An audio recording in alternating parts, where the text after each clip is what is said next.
He puesto el título Desmitificando al verdadero Jesús de Nazaret, y como pueden ver en la pantalla, puedes ver a distintas deidades orientales de Persia, de Egipto, del Oriente, del Medio Oriente, que vamos a ver cómo en nuestros tiempos hoy muchos han intentado decir que Jesús solamente fuera un carpintero judío, quizás rabínico, que luego la gente tomó ideas de estas deidades y las metieron en la historia.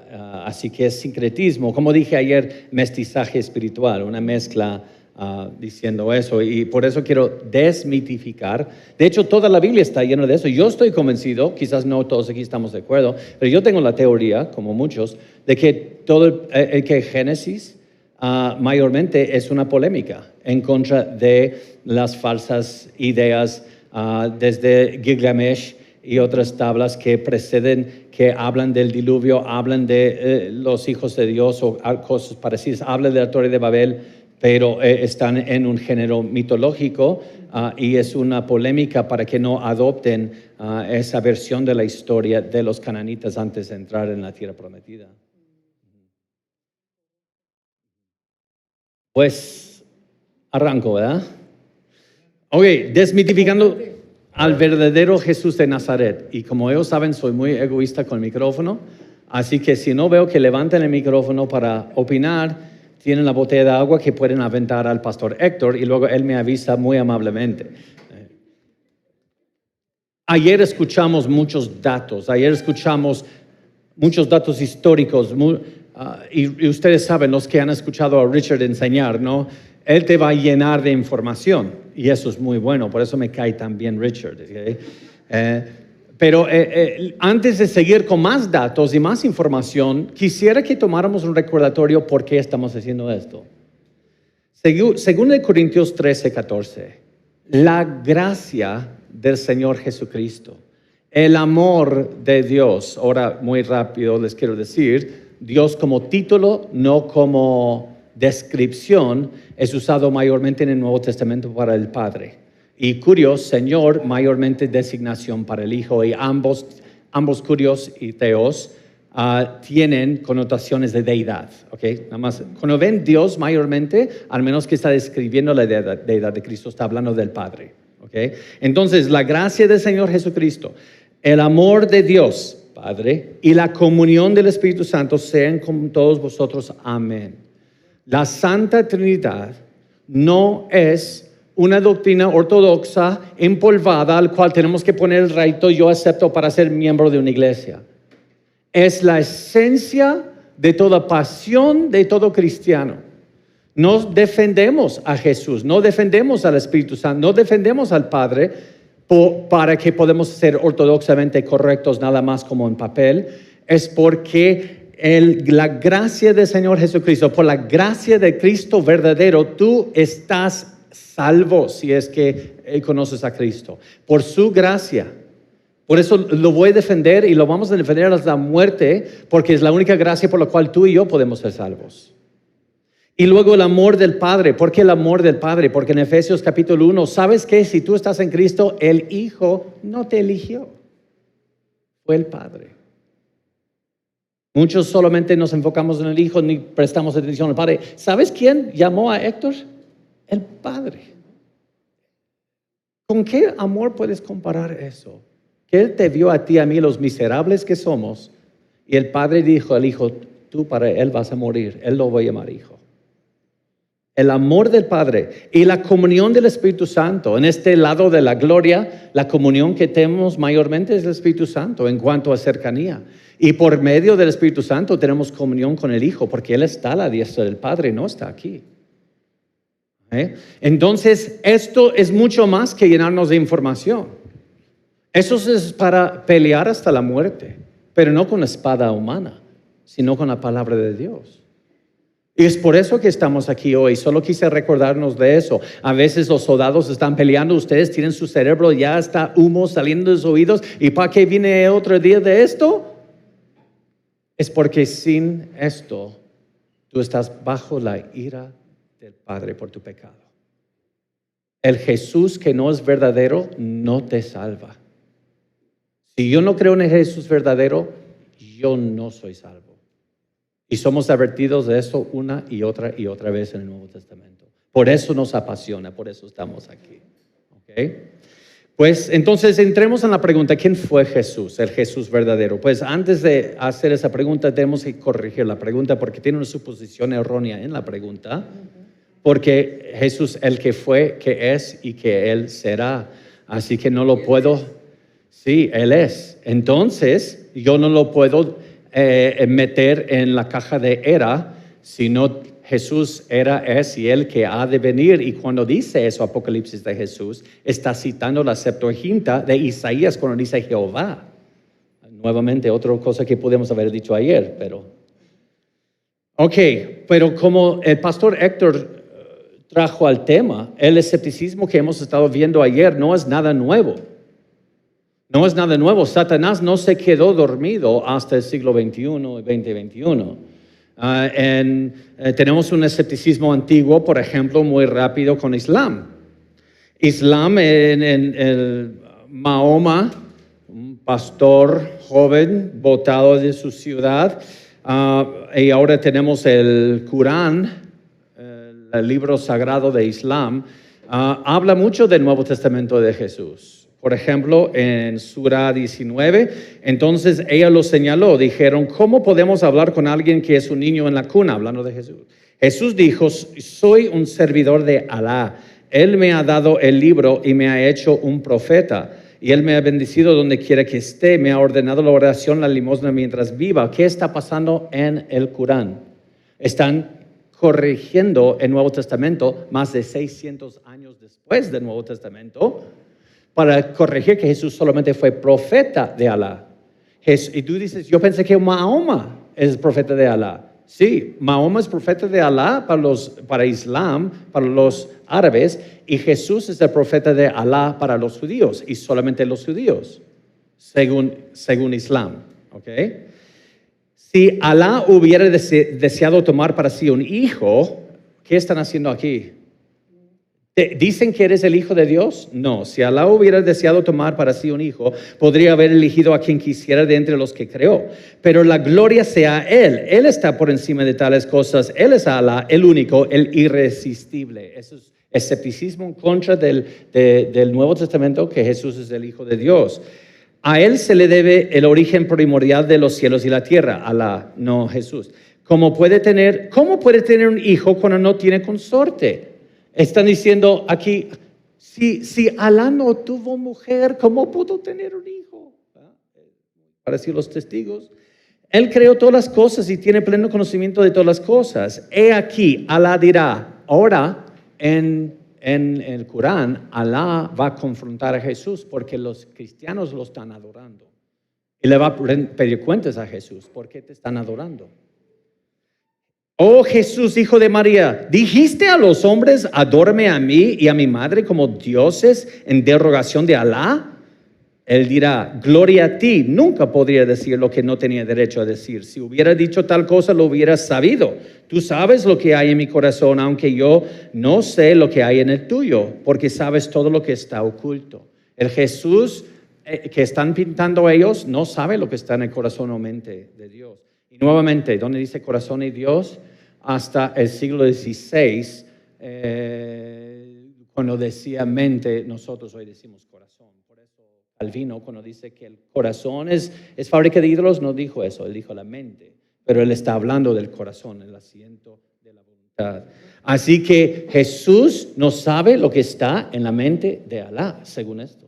Así que vemos ese escepticismo. Y luego lo que mencionó, pero no en micrófono, Natán, así que lo voy a sacar, la crucifixión. El Corán pone en duda la crucifixión de Jesús, que Jesús fue llevado al cielo antes de su arresto y su discípulo Judas Iscariote fue transformado para parecer a Jesús. Así que Judas fue crucificado, no Jesús. Y Alá hizo que tuviera la cara de Jesús, por eso todos se confundieron. El Corán dice, eso dijeron en jactancia, matamos a Cristo Jesús, el Hijo de María, el mensajero de Alá, pero no lo mataron ni lo crucificaron, sino que fue hecho para que pareciera hacia ellos. Y los que difieren en ellos son lleno de dudas, sin conocimiento certero, sino solo siguen conjeturas, pues con certeza no lo mataron, sino que Alá lo tomó para sí mismo. Pero les quiero mostrar el error aquí. ¿Cómo lo llamaron? ¿Los judíos que estaban crucificando lo llamaron el Cristo? Y ustedes ven hasta los que echaron esas mentiras en el tiempo de Mahoma por sí mismo, no conocían bien la teología de los judíos. Un judío que los que mataban a Jesús, si le hubieran dicho, mira, matamos a Cristo. No, el punto es que no es Cristo para ellos. Así que, como ustedes saben, como les estoy diciendo, no van a presumir los judíos que mataron al Cristo. Eso es, cualquier uno de nosotros que tenemos 5 meses en la escuela dominical sabemos la falacia de escribir eso. Y a los judíos no dirán mensajero de Alá tampoco. Así que están inventando, pero supuestamente corrigiendo el Nuevo Testamento. Tú dirás entonces por qué el Evangelio de Bernabé dice que Judas tomó el lugar de Jesús en la cruz. No solamente está en el Corán. Ahí, y ahora no voy a entrar en eso porque eso lo va a hacer nuestro hermano Natán mañana. En los libros, los evangelios gnósticos y otros, que no creo que sea tan gnóstico quizás. Pero tú dirás, ¿por qué hay fuente que Judas tomó el lugar de Jesús en la cruz? Pues es porque el Evangelio de Bernabé es del siglo XVI, justo antes de la Reforma Protestante, 800 años después del comienzo de Islam. Entonces, si tú tienes un Evangelio escrito en el siglo XV después de Cristo, no creo que debes creer por un momento que fue escrito en el tiempo de Jesús. Y de hecho, habla incluye la oración Shada'a de los musulmanes. ¿Cómo puedes tener la oración de musulmanes del siglo VII o VIII siglos después de Cristo en un libro, un evangelio? Ustedes ven, esto está lleno de errores, pero mucha gente no se da cuenta de eso. Ahora, eso es un poco del escepticismo del siglo VII, VIII para adelante, entre Islam. ¿Okay? Pero ¿qué es del escepticismo moderno? Pues escuchamos mucho de eso con Richard ayer, solo quisiera yo hacer una trayectoria antes de hablar de eso, no con tantos nombres, él nos dio muchos nombres, lo que yo quisiera hacer es llevarlos en una trayectoria histórica del pensamiento occidental, porque tú y yo somos hijos de eso, todos los que estamos aquí, ¿ok? Y mucho tiene que ver con ahí va. Se ha atribuido a Francesco Petrarca, un pionero en la literatura del Renacimiento, el pensamiento humanista, en un poema de él que empezó el movimiento moderno del humanismo. Y hay mucho malentendido con el humanismo. El humanismo tiene un desarrollo, cuando hoy dice eso es muy humanista, es solo una parte de lo que quiere decir ellos cuando hablan de humanismo del siglo XV, XIV, XV, XVI. Así que lo quiero explicar un momento. ¿Qué es el humanismo? Después de la era medieval, católica, imperio romano, escolasticismo, empieza a nacer esta idea del humanismo cuyo lema fue ad fontes, que quiere decir volver a las fuentes. Nuevo interés nació en el individuo en vez de corporativo, como con el Imperio Romano. Y luego volver a las fuentes, volver a la filosofía griega a leer, volver a aprender el griego, aprender el hebreo. Y el humanismo estaba tanto en la iglesia como fuera de la iglesia. Y ayudó en muchas cosas. La razón que en Alemania, uno de los métodos que Dios usó para que en Alemania tuvieran un Nuevo Testamento, mucho mejor ya, y en alemán, fue debido al humanismo. Por Desiderio Erasmo, que un humanista católico que tenía muchas de las mismas quejas que Martín Lutero contra la iglesia. Y él hace una compilación de algunos manuscritos bizantinos o del Oriente del siglo XI o XII, como 12 manuscritos, para compilar un manuscrito griego del Nuevo Testamento, porque tenían desde el año 405 con la Vulgata Latina, una traducción en latín, que tenía muchos errores, de hecho, se dieron cuenta, y por eso es parte en culpa por la razón que creen en penitencia, por un mal traducción, que Lutero ve el griego y dice, esto no es penitencia, eso es arrepentimiento. Pues no voy a entrar tanto en eso, pero el punto es el humanismo tenía unos puntos que ayudaron, pero también aplicada a la teología hizo mucho daño. Y Desiderio y Erasmo, el humanismo empiezan a tomar nuevamente una perspectiva optimista de la condición humana, que sí podemos. Y por eso renacimiento, ¿no? El volver a entrar pero lo que niega es la depravación total. Entonces, Desiderio Erasmo toma su humanismo y lo aplica a su teología y es el primer arminiano antes de que Jacobo Arminio. ¿Qué pasó? Oh, sí, perdón. Tiempo. Es que es bien importante esto que dices por el pensamiento occidental que tenemos. Tal vez lo que hablaste de Mahoma y todo ello lo podía entender más en un contexto Medio Oriente. Oriente. Pero muchos jóvenes de aquí pueden escuchar la palabra humanismo y está de moda, aún ahorita está de moda, y podemos decir, soy humanista, hay que ser muy humanos y que el humanismo es lo máximo ahorita, pero estamos viendo el origen del humanismo y yo podría decir que en base al Renacimiento, al cambiarle las cosas, prácticamente están haciendo a Dios a un lado y están poniendo al hombre, a la humanidad, a la generosidad humana en primer lugar en vez de Dios. O sea, no estamos, estamos tratando de averiguar que el humanismo puede sonar bonito, pero de un punto de vista teológico para con Dios es prácticamente hacer a Dios a un lado y yo ponerme en ese trono. Va por ahí, ¿no? La idea. Sí, y eso es un problema que siempre hemos tenido desde el huerto, les voy a mostrar, pero por ejemplo, los griegos eran humanistas de una manera. Por eso Pablo en Hechos 17, cuando está en Atenas en la roca de Ares, o Areópago, que quiere decir roca de Ares, les empieza a enseñar teología propia, quién es Dios y quién es el hombre, porque los griegos tenían al hombre y su voluntad como que es soberana, y luego los dioses como mascotas a quien le des su galletita para que cumplen con tu deseo. Igual como hoy con superstición, con nuestras imágenes y crucifijos, para que nos vaya bien en el viaje. Es humanista. Igual, no importa la voluntad de Dios, lo que importa es mi voluntad y yo le voy a acariciar su ego a Dios para que Él cumpla con mi necesidad. Es el humanismo. Sí. Entonces, Desiderio Erasmo toma su humanismo como el hombre es el centro del universo, lo importante es el hombre y Dios está para servir al hombre y la voluntad del hombre. Él, con su optimismo, él aplica eso a la teología y empieza a escribir y luego un monje alemán decide, es hora de corregir a este baboso.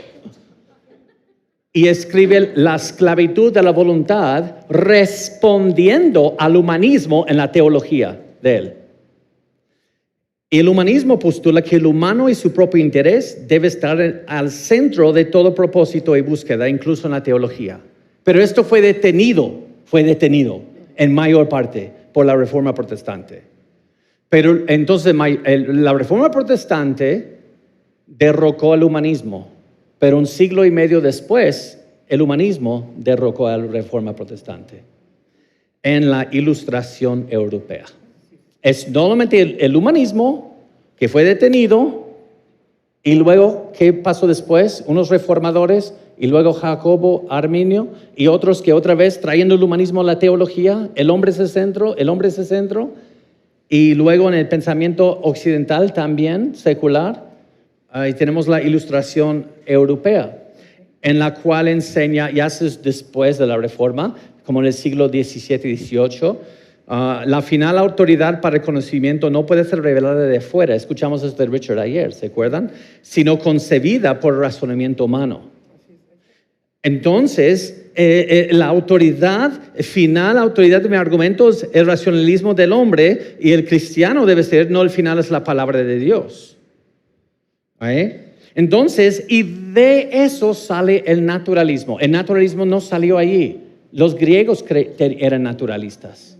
Ellos creen en deidades, pero no creen en ningún creador.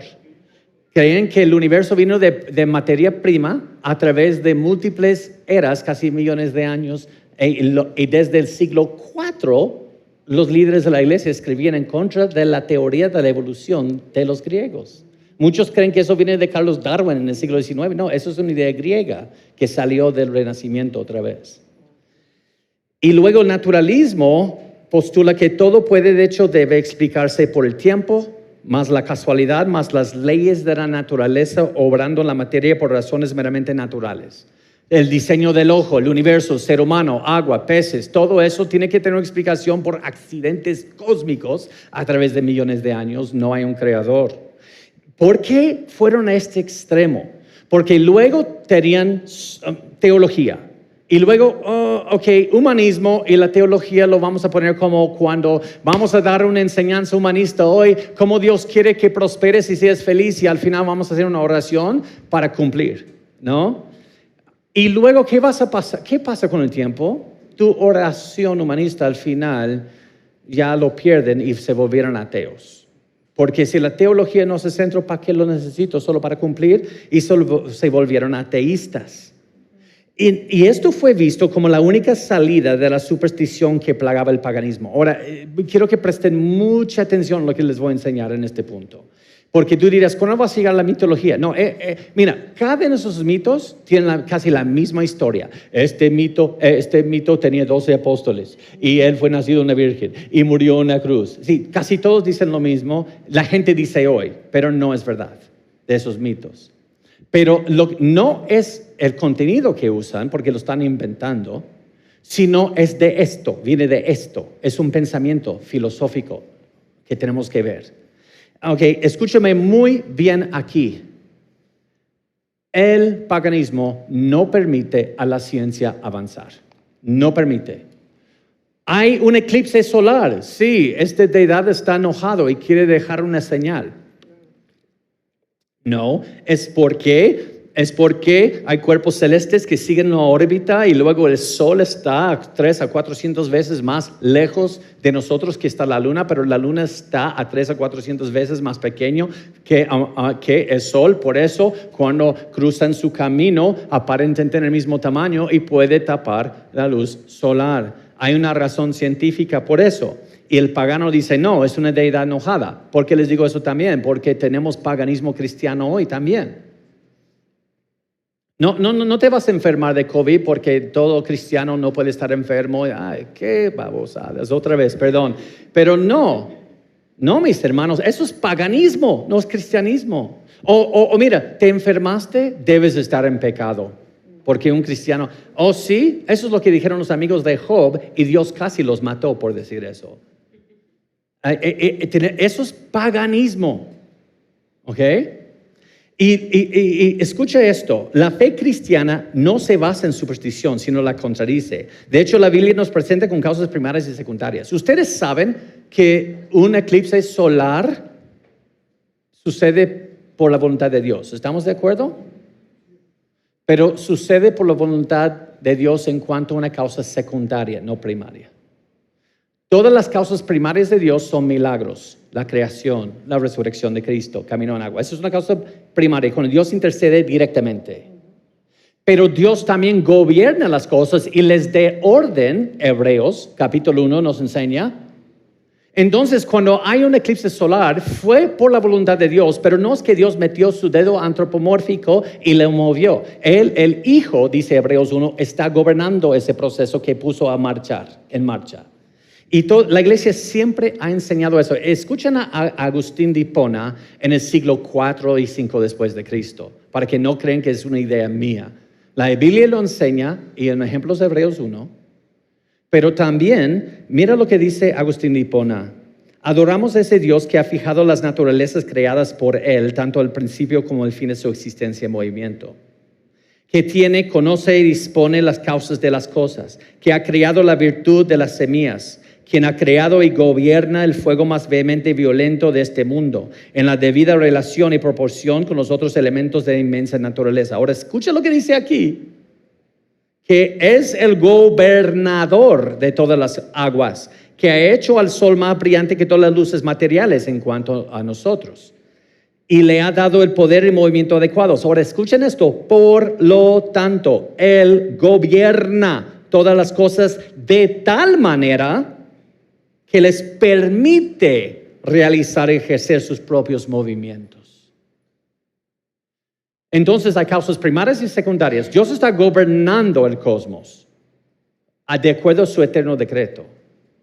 Pero luego a veces mete y interrumpe las leyes de la naturaleza que Él puso y una virgen concibe un niño. ¿Verdad? Pero todos los procesos demás es por gobernación de duplicación de cromosomas entre el espermatozoide y el óvulo. Pero Él es quien los creó y los puso a hacer eso. ¿Me entienden la diferencia? El paganismo no permite esas dos categorías, solo es primaria. Y si todo se debe a causas primarias, ¿para qué estudiar la medicina? Si te enfermas es porque una deidad está enojado contigo. Yo no me voy a meter cosas entre deidades. Si te trato de sanar, se va a enojar conmigo. Ustedes ven una diferencia entre causas primarias y secundarias y causas solamente primarias de los paganos. Y eso sí estaba deteniendo el avance científico, pero lo que pasa es que el mundo occidental tomó a todo lo que es sobrenatural, los echó en una tina y aventaron la tina, incluyendo la fe cristiana. Y eso es lo que pasó. Tenían razón en mucho, pero se equivocaron con la fe cristiana. Ahora bien, aunque la revolución científica surge del pensamiento cristiano protestante, después muchos colocaron la fe cristiana en el ámbito de superstición y buscaron otra manera para explicar el cosmos sin una primera causa ni intervención divina. ¿Okay? Y por eso, como el siglo pasado, Carl Sagan, astrofísico, el anfitrión de la primera serie de Cosmos. ¿Ustedes creen que Neil deGrasse Tyson es del Cosmos? No, son muy jóvenes. El primero fue Carl Sagan en el siglo pasado. Y él es quien dijo, el cosmos es todo lo que es, o lo que fue, o lo que será alguna vez. Entonces, con estas ideas, que el cosmos es tu Dios, es tu madre, es tu padre, cuando ven a lo milagroso de Jesús, tienen que buscar otra explicación porque no caja dentro del naturalismo. ¿Están viendo? No es que hay una duda en la palabra o en la historia de los manuscritos, es porque ellos empiezan desde una perspectiva naturalista. Ahora, ¿cómo voy a explicar que Él caminó sobre el agua?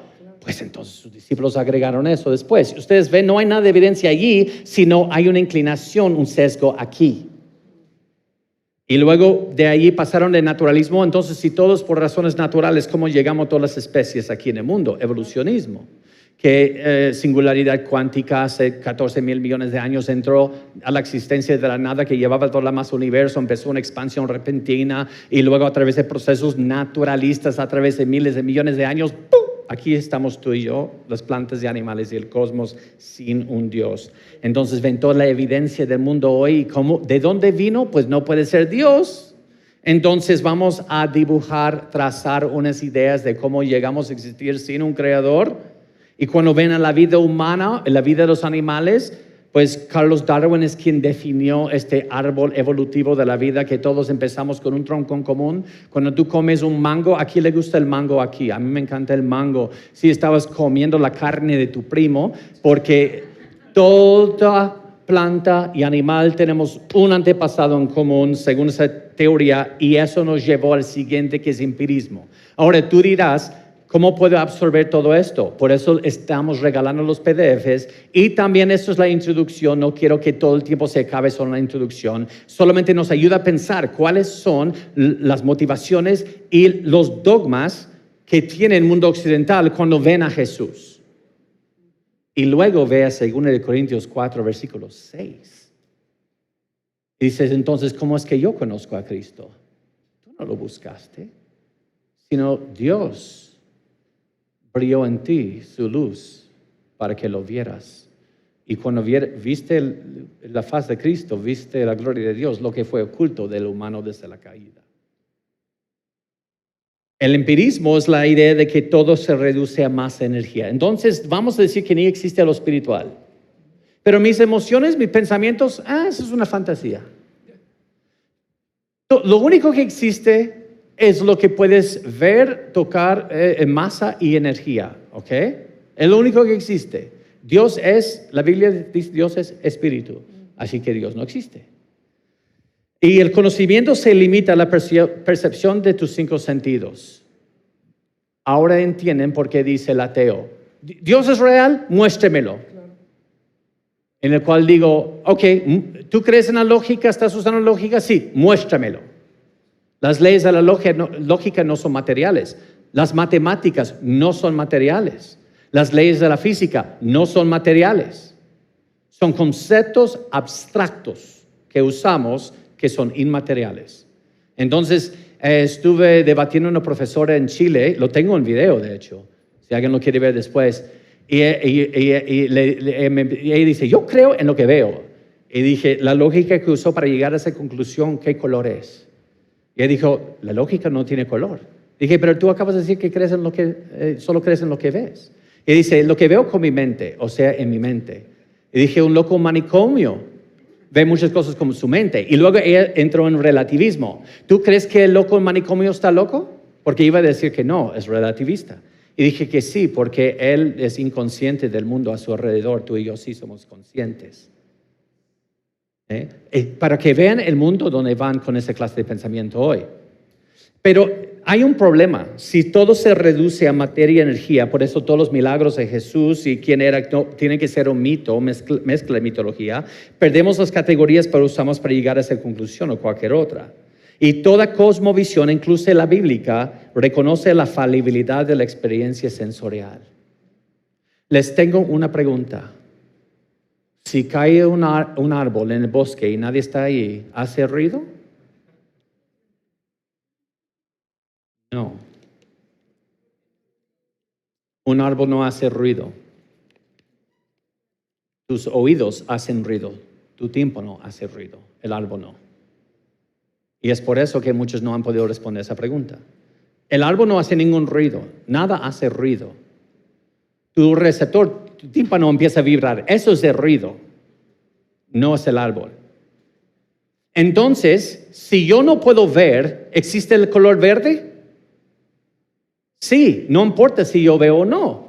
Entonces, en decir que si no lo puedo percibir no existe, entonces la existencia de todo depende que yo lo vea. Pero es algo ridículo. Pero hay un problema. Y lo voy a leer de lo absurdo de la incredulidad de Jeffrey Johnson, el cual les recomiendo demasiado y mis estudiantes leen este libro como un libro de texto.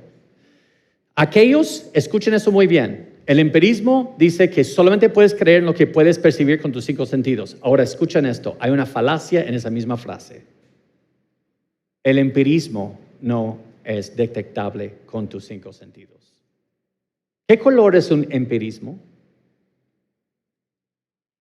Aquellos que dogmáticamente han puesto su pie en el suelo y han afirmado devotamente que no creerán nada sin pruebas empíricas, han supuesto sin ninguna prueba o evidencia el mismo empirismo. Que el conocimiento solo viene a través de los 5 sentidos. Y luego, si todo esto es verdad y solo somos materia, energía, si eso es lo que tú eres y tus pensamientos son fantasías evolucionadas y tu mente es evolucionada, entonces tú eres un robot. El ambiente y tu ADN determinan quién eres y cómo actúas, por eso se llama el determinismo que siguió. Por ejemplo, este humanista, su nombre es en francés, no voy a intentar pronunciarlo porque los que aquí estudian francés me van a corregir después. Él dijo, el cerebro produce el pensamiento, así como el hígado produce la bilis. Que tus pensamientos solo son biproducto de tu órgano, nada más. Y como dijo Richard Dawkins, el ateo de Oxford, el ADN no le importa ni sabe, el ADN simplemente es y bailamos a su música. Y es por eso que hoy muchos en el mundo occidental, incluso en la iglesia, han adoptado psicología cristiana. La psicología es una disciplina que se basa en una antropología evolutiva, que el hombre evolucionó Así que no solamente eres determinado en tus acciones por tu ADN, sino también el ambiente. Por eso el problema no está en ti, naces neutral, el problema es el entorno, y si cambiamos el entorno, eso trabajando en conjunto con tu ADN va a dar un mejor comportamiento. La Biblia dice, el problema no es el entorno, el problema es tu corazón. Si el problema fuese el entorno, ¿cuál fue el entorno de Adán y Eva cuando pecaron? ¿Cuál fue? El huerto del Edén. Entonces el problema está en el corazón. En el determinismo, todo pensamiento y acción humana solamente son el resultado de efectos ciegos de leyes de la física. Las leyes impersonales de la naturaleza determinan y gobiernan todas nuestras vidas, pensamientos y emociones. Por ende, fuimos al relativismo después. También en romanticismo, relativismo luego como una respuesta a esto, pero también convive con eso. Y usted dice, yo no he escuchado nada de eso. Sí, lo has escuchado en dichos. Cada cabeza es un mundo. Eso es el relativismo. Tú tienes tu verdad, yo tengo mi verdad. Si te comparte el evangelio, Jesús es para ti, pero no es para mí. Esa es tu verdad.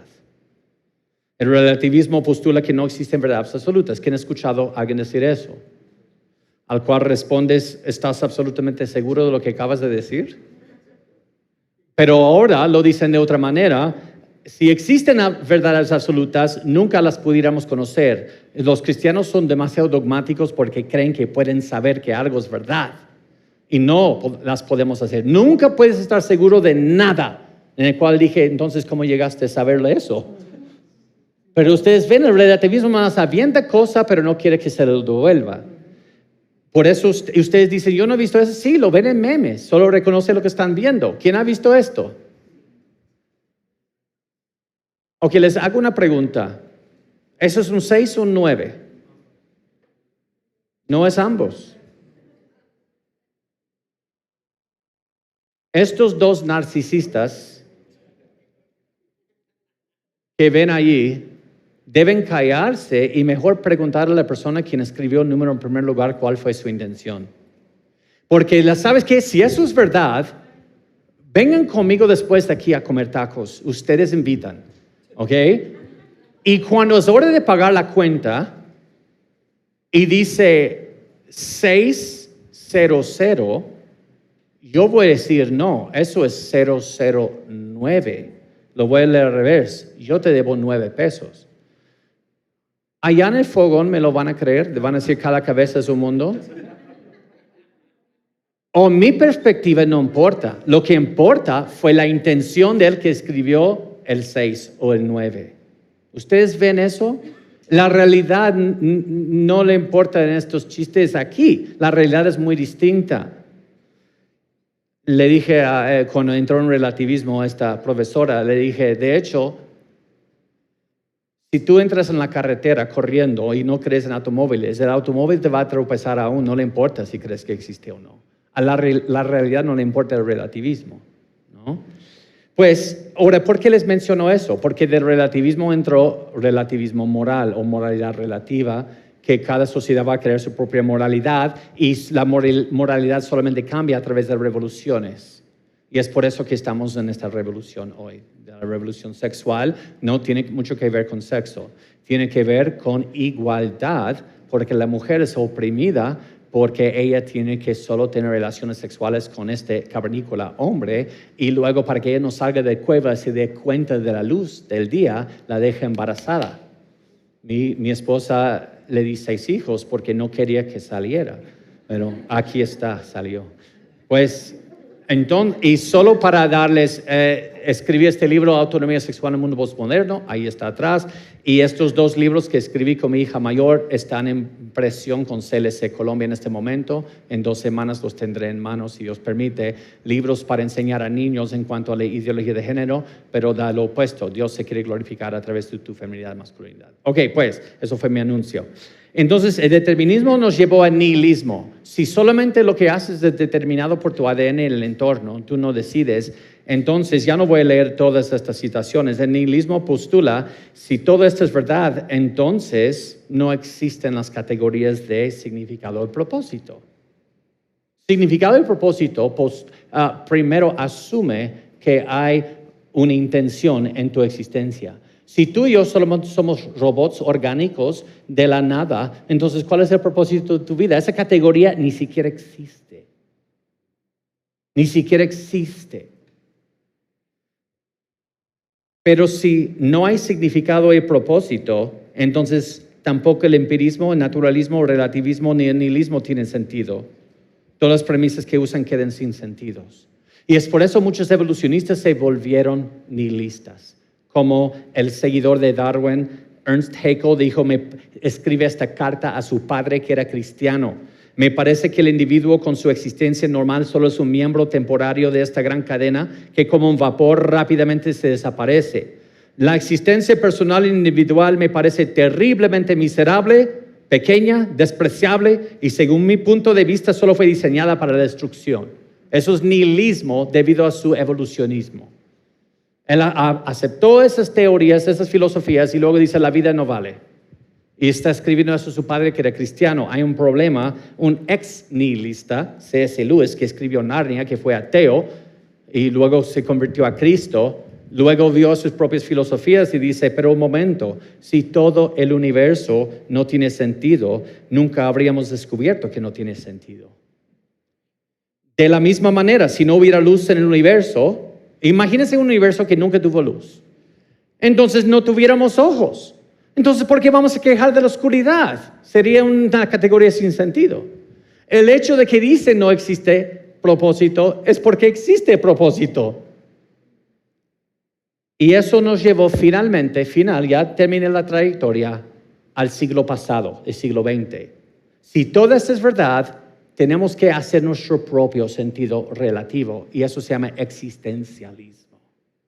Existencialismo y del padre, por decir existencialismo, fue Jean-Paul Sartre y es la idea de que ya que no existe el significado de propósito, ya que esta vida es todo lo que hay, no hay un Dios, no hay un nuevo cielo, nueva tierra, no existe la gloria, entonces podemos vivir buscando una clase de autopropósito y existencialismo es la creencia filosófica de que cada uno es responsable de crear propósito y significado en nuestras propias vidas. Nuestro propósito y significado individual no es dado por dioses, gobiernos, maestros o autoridades. Hazlo por ti mismo.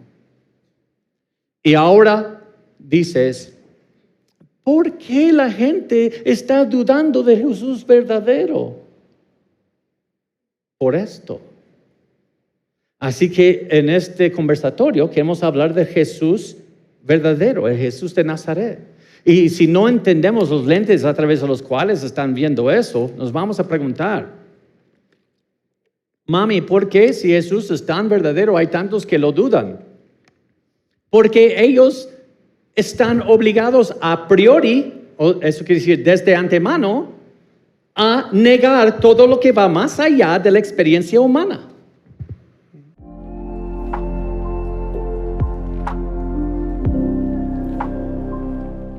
Muy bien, Joe. Después de todo lo que vimos en la primera parte, muy interesante, por cierto, y después por eso se está grabando para que lo sigan viendo por Facebook con toda la calma, lo regresen, etcétera. Y vamos a dar el material en la página de internet de Instituto Teológico de Querétaro, en la página web. Después de ver todos estos órdenes de pensamiento o historia del pensamiento humano, ¿cómo nos afecta ahorita en la actualidad para el concepto de Jesucristo? Sí, ya que vimos todo ese rollo, hay que ahora llegar al tema de hoy. Pero sin ese rollo, uno cree que es nada más evidencia pro, evidencia contra en una tierra neutral, ¿no? Y no es así, no existe la neutralidad, siempre y cuando hay seres finitos involucrados y tú y yo somos finitos, ¿ok? Entonces, ahora cuando yo les muestro aquí años en que se descubre algo, les voy a decir más o menos dónde estaba el pensamiento humano, más o menos en ese tiempo de lo que les expliqué. Y primero vamos a Napoleón Bonaparte, el francés bajito que tenía un complejo de bajito. ¿Nunca has conocido a alguien así?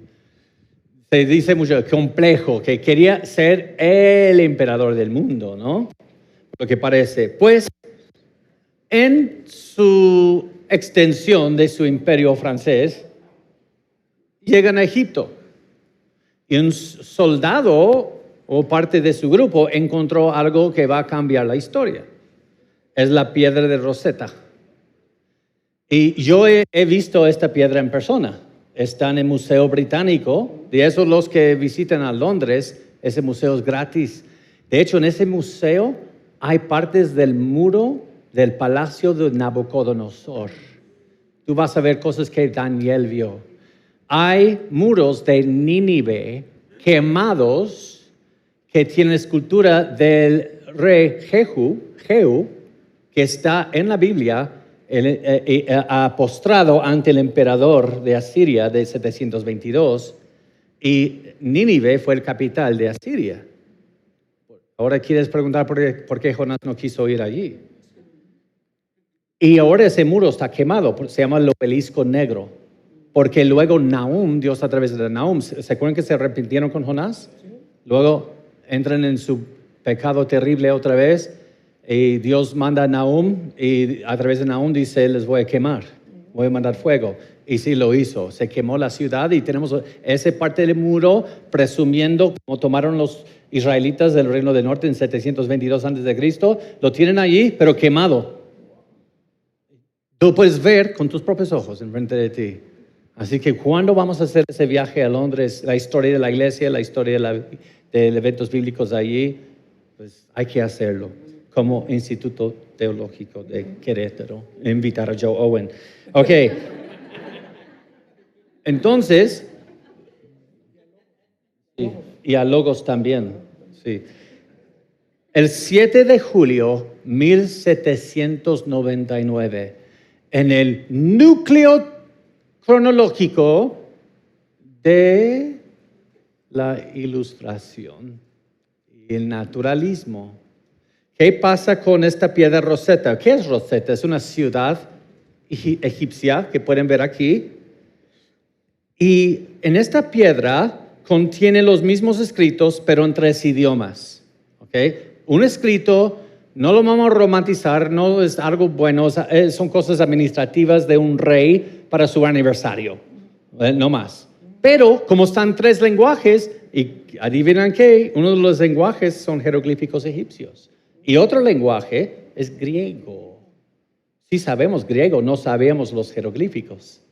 Entonces, todos esos jeroglíficos egipcios, ahora podemos compararlos con otro lenguaje.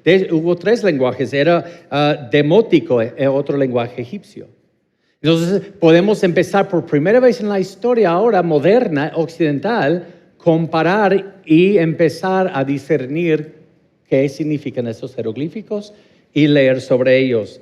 Contiene decretos escritos sobre el aniversario del rey Ptolomeo del año del año 196 antes de Cristo. Pero los jeroglíficos egipcios fueron ya descifrados en 1822 por Jean-François Champollion. Les dije, no me gusta tratar de decir eso. Y luego también tenemos en las ciudades de Nínive y Nippur, ambos pertenecen hoy a Irak.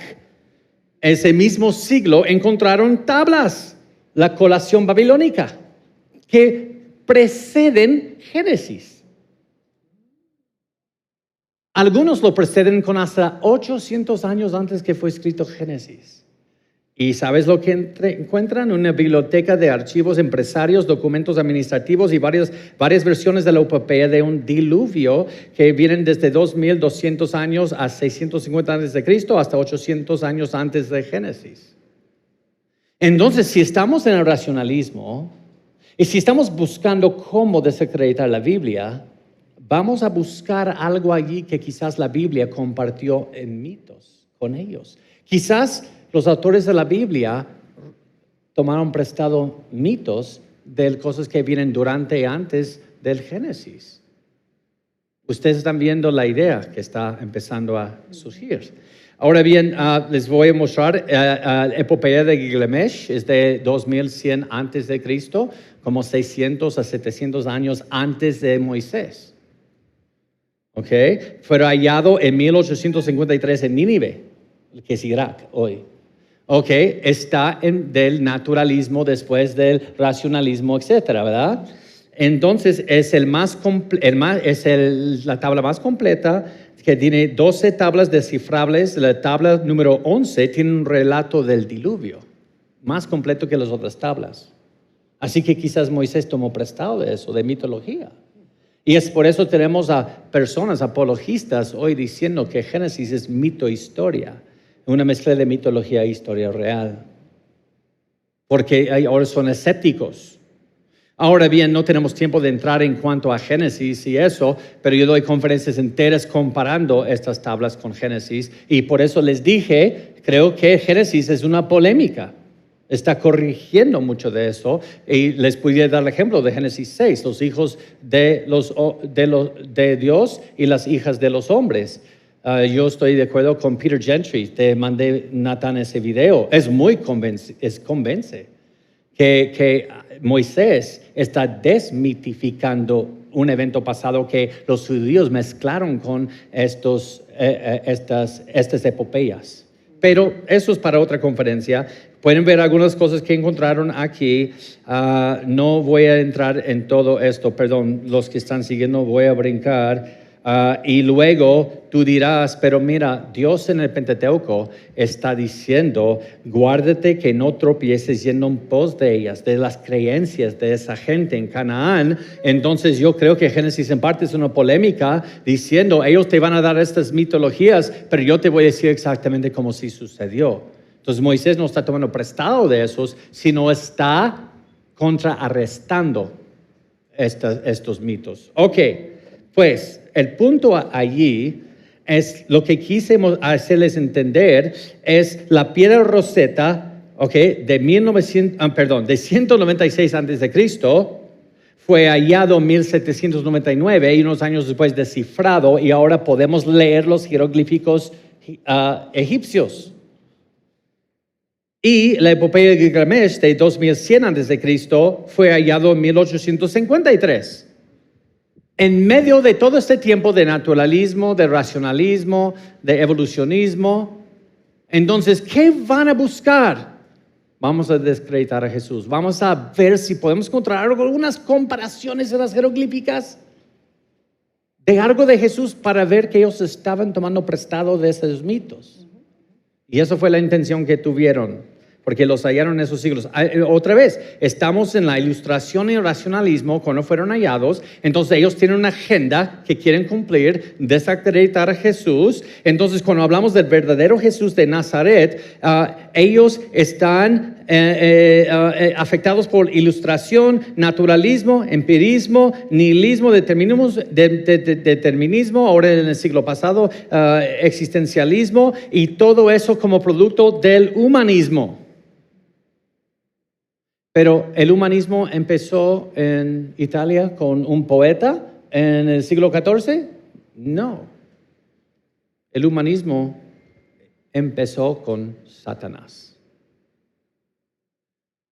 Génesis 3, 4 y 5. Entonces la serpiente dijo a la mujer, ¿no moriréis? Tu razonamiento va por encima del razonamiento de Dios. Él dijo, la consecuencia sería la muerte. Eso es del razonamiento de Dios. Eso vino de afuera, pero usa tu pensamiento por encima de él. No vas a morir, sino que sabe Dios que el día de que comáis de él, serán abiertos vuestros ojos. Ilustración, abierto nuestros ojos. Y seréis como Dios, sabiendo el bien y el mal. ¿Cómo que sabiendo el bien y el mal? Tú por ti mismo podrás elegir entre el bien y el mal. No necesitas a Dios que te diga. Entonces, no crees que eso vino en el renacimiento. Eso es algo continuo por el pecado del hombre. Elige por ti mismo entre el bien y el mal, entre lo cierto y lo falso. Ese es el humanismo que viene desde el huerto, desde la caída. Entonces, lo que pasó en este tiempo es que tenemos a los ateos o los incrédulos que tienen racionalismo del hombre como su autoridad, y esas gafas van a usar para ver la vida y la evidencia de Jesús. Y luego los cristianos con la palabra de Dios. Algunos cristianos, lo dice que cristianos, luego, ¿qué hicieron? Me voy a quitar la Biblia como mi autoridad y voy a luego tomar también el racionalismo del hombre como mi autoridad y luego en esa base voy a ver a la Biblia. Y hablando de una conversación que tuvimos hoy, por eso no soy muy fan de mucha, voy a decir mucha mejor, apologética clásica, porque creo que están haciendo esto, tratando de comprobar la palabra de Dios así. Ahora voy a decir mucha porque Natán es muy bueno conmigo. Siempre que soy tajante me da un... Mira, ¿no conocen todavía a Natán? Es como lo opuesto a mí, en peso y también en manerismos. Él es como del anuncio, el antes y después de una buena dieta. Pero también Natán, cuando lo escuchan enseñar, es muy académico. Pero también es cuidadoso y yo soy tajante. Por eso dije baboso antes. Pero lo voy a volver a decir, baboso. Okay. Pero, entonces el escepticismo, miran a la palabra de Dios, el escéptico, ¿no? O el incrédulo. Mira la palabra de Dios y él dice, no puede ser cierto por mi escepticismo, racionalismo del humano. Pero luego cristiano que tiene el racionalismo del hombre como su autoridad, su punto de partida, no ve la Biblia y la desacredita, sino dice, desde allí encontramos moralejos. Es un manual de la vida del fabricante. Manual del fabricante para la vida. Ahora, no levantan la mano, seguro algunos de ustedes han dicho eso. Sí, eso es humanismo cristiano. No es un manual para la vida. Es la revelación especial de Dios sobre la gloria de Cristo, punto. En la creación y en la redención. No es un manual para la vida. De hecho, la mayoría, 99.999% de todos los personajes en la Biblia, no los vayas a imitar. Oh, David, ok, voy a matar al hombre para que yo pueda robar su esposa. A Moisés, lo que hizo matando a Abraham, pues siempre que hay problemas, ofrece tu esposa a tu enemigo para que se acueste con ella, para que te deje en paz. En serio, el protagonista y cuya gloria, sabe, toda la Biblia es la gloria de Cristo en la creación y en la redención. Así que, pero ellos toman la palabra de Dios como moralejos y manual para la vida. Así que si Jesús hizo milagros, pues, pero ¿qué historia puedes sacar de eso? Eso es una metáfora para esto. Y vamos a ir a la escuela dominical y aprender cómo portarnos mejor. Parece un poco parecido a una experiencia de algunos de nosotros, ¿verdad? Ahora, no es para yo ser muy tajante, solamente es que todos luchamos con eso, yo también. Y tenemos que arrepentirnos continuamente. Ahora bien, esto es el ver los eventos en la Biblia como, no puede ser cierto, es gente inculta, como he escuchado decir. Cavernícola, pero hay moralejos. Eso es lo que C.S. Lewis llama esnovismo cronológico. Esnovismo es yo soy mejor que todos, o el fresa cronológica. ¿Okay? El decir que todo lo que me precede es de gente ignorante, apenas hemos llegado a algo de conocimiento. Eso es una tontería, pero muchos creen hoy. Entonces, mira, este escepticismo usan para ver al verdadero Jesús de Nazaret. Por eso me pregunta, haz una encuesta aquí en el centro de Querétaro sobre Jesús. Porque cuando yo me mudé a Querétaro hace 4 años y medio, lo hice y lo grabaron. Y ningún mexicano menor de 30 años defendió el catolicismo. Ninguno. Sino dijo, Jesús es buena onda, también lo es Buda y los demás. Ustedes están viendo, porque están ya en esa generación. Miren esta encuesta a ver si lo pueden escuchar sobre quién es Jesús en esta generación actual.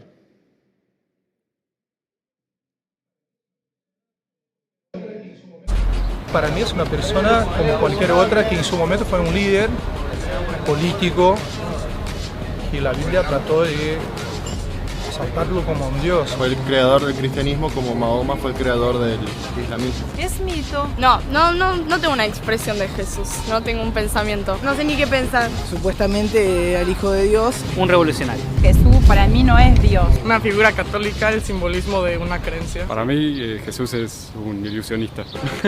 Porque no lo conozco. O sea, predicó algo que la gente lo adoptó y fue exactamente lo mismo que hizo Mahoma 700 años después. Porque no creo en lo que veo y no lo vi. Y yo creo eso porque es todo una cosa que yo mismo me puse a reflexionar. Porque revolucionó la forma de vivir de todo el planeta. Yo creo que Jesús es el universo. Nosotros somos el universo. Somos una unidad. Todas las culturas hablan del tic, nada más. O sea, del yo, el ello y yo del super yo. Pues no nada voy a más que seguir eso, escuchando a él yo. porque parece Somos que tic, no sé qué está como decían los fumando mayas. ahí. Nosotros, unidad, concepto de Pero unidad. más o menos, esa es la actitud de esta próxima generación y nosotros los vamos a llevar al Evangelio. Así que, como dicen algunos ¿cuál es la área más rica de Querétaro? Campanario. Como dicen muchos en Campanario, ubícate. ¿Ok? Ubícate. Compra un GPS, ubícate. Mis hermanos, a ellos les vamos a llevar el Evangelio. Y por eso tener un conversatorio así el viernes en vez de estar ahí descansando, porque tenemos el mismo mandato ante ellos. Y ahora, algunos empezaron a enseñar a Jesús el mito. El Marshall Gavin dijo, el Jesucristo de los evangelios no pudo haber sido una persona real, él es una combinación de elementos imposibles. Es posible que haya vivido en Palestina hace 19 siglos, un hombre que se llamaba Jesús, que andaba haciendo el bien, que era seguido por admiradores o admirados asociados y que finalmente se encontró con una muerte violenta. Pero de esta persona posible no se escribió una línea cuando él vivió y de su vida y carácter el mundo de hoy no sabe absolutamente nada. Esa es la actitud que están enseñando. O Bertrand Russell del siglo pasado, históricamente es bastante dudoso si Cristo alguna vez existió y si lo hizo, no sabemos nada sobre él. ¿Sabes por qué? Es novismo cronológico. Todo lo que vino antes no pudo haberse registrado fielmente. Eran cavernícolas tontos evolucionándose y ahora nosotros hemos llegado humanistas, estamos evolucionando. O Jesús el misterio. Pues quizás, pero no hay manera de saberlo. Rafael Lataster de la Fundación Dawkins dice, el primer problema que encontramos al tratar de descubrir más sobre Jesús histórico es la falta de primeras fuentes, escritos de su tiempo. Las primeras fuentes solo hacen referencia, él acaba de decir, hay una falta de primeras fuentes, pero luego habla de primeras fuentes. Si no vieron la contradicción, no están prestando atención. Las primeras fuentes solo hacen referencia a Cristo claramente ficticio de la fe cristiana. Ok, ustedes saben que eso es una enorme falacia en la lógica. No podemos saber nada de Cristo porque no hay primeras fuentes. Pues sí hay primeras fuentes, pero hablan del Cristo al cual yo digo no puede existir, así que no hay primeras fuentes. Soy el abogado del pastor Héctor. Él mató a alguien porque no le dio logos gratis. Y digo, yo soy su abogado, estoy en la corte. Juez, jurado, ¿no hay ninguna evidencia de que él lo mató? Aquí está la navaja con su sangre y sus huellas. Pero esa navaja tiene la sangre de él y eso lo haría culpable. Pero como sé que no es culpable, no puede ser. Es esa clase de argumentación que nadie usaría. Las primeras fuentes no hay manera que sean ciertos, así que no tenemos primeras fuentes. Estas primeras fuentes, compiladas décadas después de los supuestos hechos, provienen de autores cristianos ansiosos de promover el cristianismo, lo que nos da la razón para cuestionarlos. Perdón. En el ejército en los Estados Unidos hay escuelas de tortura, donde tú aprendes a aguantar tortura hasta un punto. Pero todos quiebran. Todos quiebran. Entonces tú puedes hacer prácticas mentales para no quebrar tan fácil, no tan rápido. ¿Por qué digo eso? Porque 12 discípulos, más Pablo, fueron torturados por años, encarcelados, casi dejados muertos, crucificados, decapitados, y ninguno se convirtió en soplón. ¿Qué tenían ellos que hoy no tenemos? Si fuese una mentira, si fuese la resurrección una mentira, ¿por qué ellos aguantaron y ni podemos entrenar a alguien a aguantar una mentira hoy en el ejército? Porque fue verdad. ¿Cómo que fueron ancianos para promover una mentira? Hoy sí hay esta mentira de la prosperidad. Porque si te sigues prosperando, por eso vas a seguir mintiendo. Ellos recibieron prosperidad, golpes, tortura, encarcelamiento, perdiendo familia, hasta la muerte. Y ninguno dijo, ya, fue una mentira, inventamos que... Y sabemos hoy que eso es imposible. Por eso tenemos escuelas para enseñarte a aguantar un poco más antes que quiebres. Y ninguno se quebró. Y dijo, fue una mentira, perdón.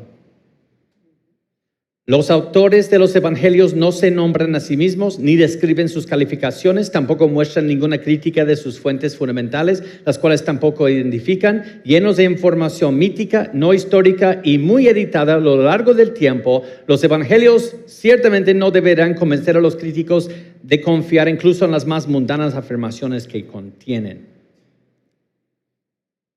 Porque él cree que hubo alguna ganancia en promover una mentira, que Jesús resucitó. Le falta estudiar un poco la historia.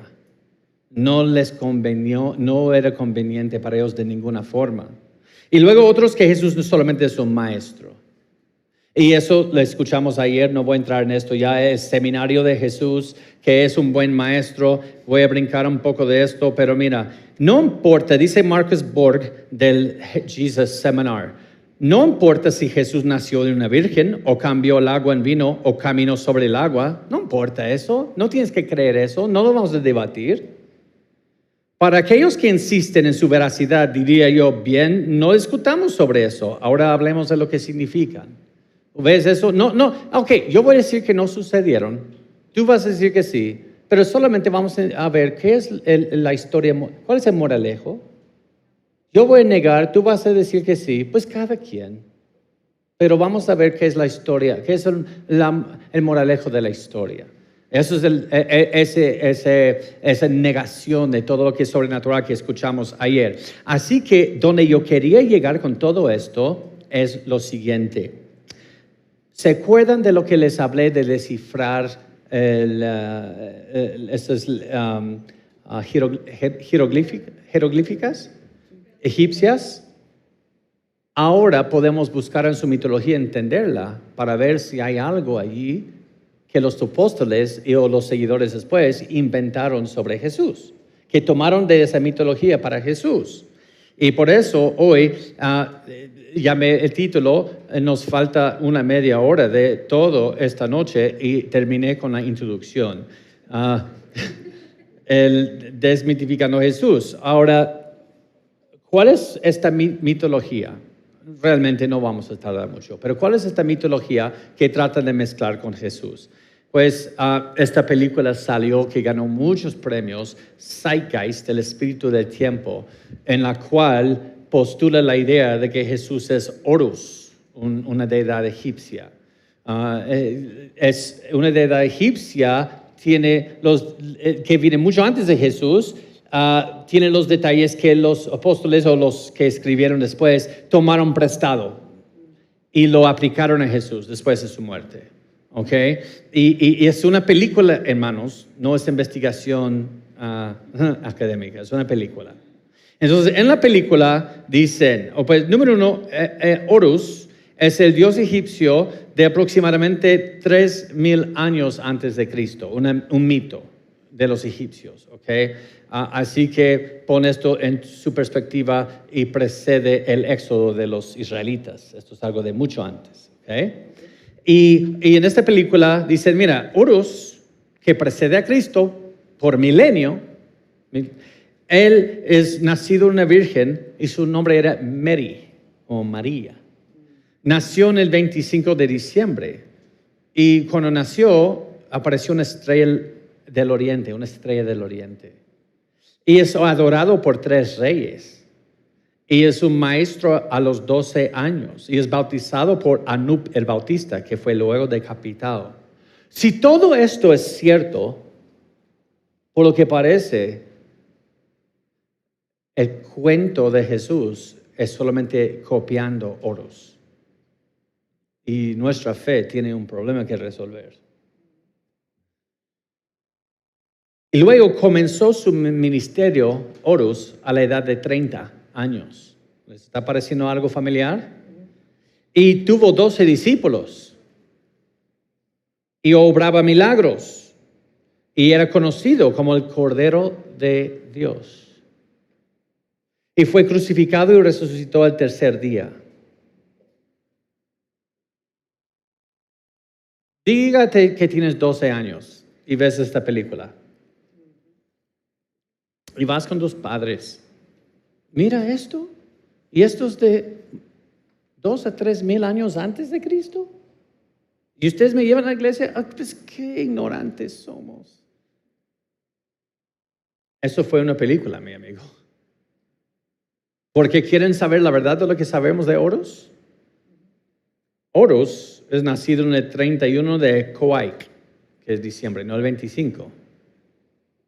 No hay ningún registro egipcio, ninguno, de que su madre, la diosa Isis, fuese llamada Mary. Solo dice que tiene una madre que se llama Isis. Nunca se le escribe a Isis como una virgen. No hay registro de una estrella al momento de su nacimiento. 3 reyes, no. Pero digamos que hubiesen 3 reyes. ¿Eso nosotros qué? ¿3 reyes visitaron a Jesús? Esa idea viene de Tours, Francia y de Alemania, Armenia creo, si mal no recuerdo. Y hasta inventaron nombres hasta 400 años después de Cristo para empezar una tradición. La Biblia nunca dice cuántos reyes fueron.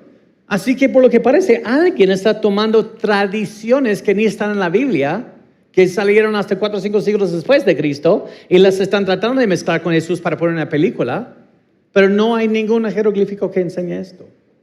Pero es una película nomás. No hay registro de su enseñanza a empezar a los 12 años de edad. No hay registro de ningún Anup el Bautista. No hay mención de un bautismo. No hay indicaciones de 12 seguidores. Nunca fue llamado Cordero de Dios o la Luz. No fue crucificado. Y mis hermanos, tenemos un problema aquí. Y eso se llama anacronismo. Mis hermanos, ¿existió la crucifixión 3,000 años antes de Cristo? No. Entonces, ¿cómo fue crucificado si la crucifixión no se inventó hasta 1000 años después de Horus? ¿También un problema aquí? Hay mucho anacronismo en esto, pero es solamente una película. No hay mención de una resurrección tampoco. Y luego la gente ha buscado otros salvadores mezcla con Jesús. ¿Y sabes qué? Si ves a todos estos dioses de la mitología y los estudias, casi todos van a decir 12 discípulos, nacido de virgen, muerto por sus seguidores, resucitado. Pero no dice eso la mitología, dice eso la gente hoy que hace videos de YouTube. Por ejemplo, en las conferencias donde voy, muchos jóvenes me preguntan, ¿si es cierto que se puede clonar un dinosaurio tomando su ADN y le pones en el óvulo de una rana? Digo, no, esa película se llama Parque Jurásica. Mis hermanos, eso es una película. Pero nuestros niños a veces no entienden la diferencia y no es para hablar mal de ellos, sino es para que nosotros siempre les estemos dando recursos, explicando estas cosas para que no... Entonces no voy a ver a cada uno porque son casi todos iguales, así que vamos a elegir una es Mitra, ¿ok? Vamos a ver esta idea de que Jesús nada más es una mezcla de Mithra. Pues Mithra fue una deidad persa que se adoraba desde alrededor de 400 años antes de Cristo hasta el quinto siglo después de Cristo, entre los romanos que habían adoptado esta deidad. ¿Okay? Entonces es una deidad desde antes de Cristo hasta después de Cristo. Y hay una teoría hoy flotando en YouTube, no en escritos académicos tanto, sino más en YouTube. Pero eso es la academia del siglo XXI, ¿no? YouTube y Instagram. Que está flotando por allí y muchos jóvenes están sintiendo una crisis de fe porque dicen que eso nada más fue una mezcla de Mithra y Jesús. Es una mezcla, es una invención. Es venerado incluso en el Imperio Romano del quinto siglo, usado por escépticos como Richard Carrier y David Fitzgerald para compararlo con Jesús. Ahora vamos a ver qué es lo que enseñan de Mithra. Mithra, esta deidad persa, nació una virgen en una cueva. Nació el 25 de diciembre. Recibió visita de pastores. Eso es otro detalle de los evangelios. Considerado un gran maestro que viajaba, tuvo 12 compañeros, prometió la inmortalidad, o lo que muchos cristianos llaman vida eterna. De hecho, eso también está mal. La Biblia nunca dice que nos da vida eterna. La palabra eterna para nosotros no existe en todo el mundo. Existe de aeones, de siglos, perpetua. Solo Dios es eterno. Nada más, ni vida, ni nada puedes usar con la palabra eterna. Solo Dios. Es perpetua, porque tiene un comienzo, pero no tiene fin. Pues ya, eso es para otro día. Ok, prometió inmortalidad, hizo milagros y se sacrificó a sí mismo por la paz mundial y resucitó el tercer día y muchos otros detallitos. Otra vez, el niño ve eso en YouTube o un librito y dice, papá, ya no soy cristiano. Todo es mitología. Ok, vamos a ver la verdad.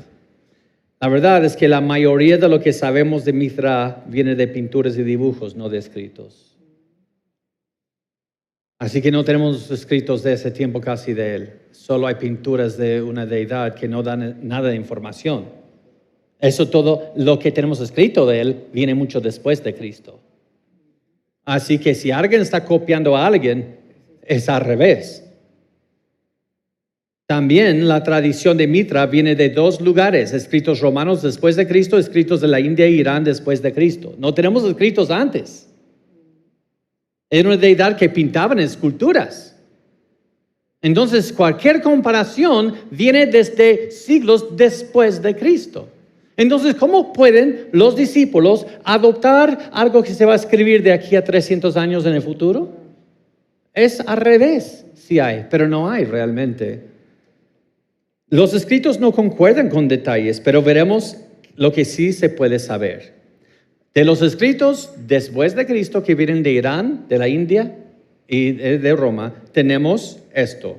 No nació de una virgen, sino nació de una roca que fue cavado de una cueva.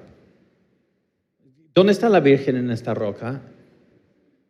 Pues una roca es virgen si quieres hablar en términos antropomórficos.